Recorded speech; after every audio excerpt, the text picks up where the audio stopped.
बहुत समय पहले एक रहस्यमयी शहर का जिक्र किया जाता था जिसे अनंतनगर कहा जाता था। कहते थे कि वहां 7 दरवाजे थे और हर दरवाजे के पीछे एक महान सत्य छिपा था।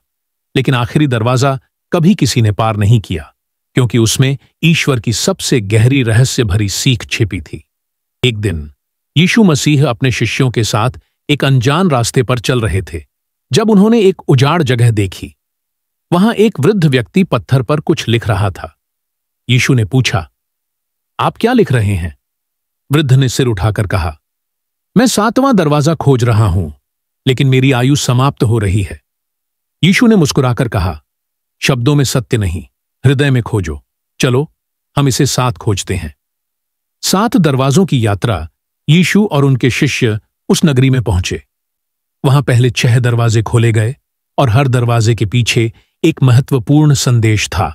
पहला दरवाजा प्रेम का दरवाजा, जहां सच्चे प्रेम का संदेश था। दूसरा दरवाजा विश्वास का दरवाजा, जहां जीवन में विश्वास की शक्ति दिखाई दी। तीसरा दरवाजा त्याग का दरवाजा, जहां अहंकार त्यागने का पाठ था।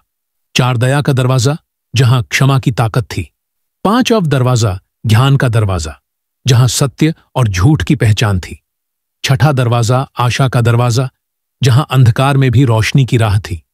लेकिन 7वां दरवाजा एक विशाल पहाड़ के नीचे छिपा था, जिसे हिलाना असंभव था। 7वां दरवाजा यीशु ने पहाड़ को छूकर प्रार्थना की, लेकिन वह नहीं हिला।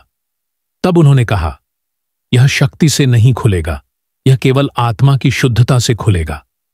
वृद्ध व्यक्ति रो पड़ा, मैंने पूरा जीवन इसे खोजने में बिता दिया, लेकिन मैं समझ नहीं पाया कि यह कहां है।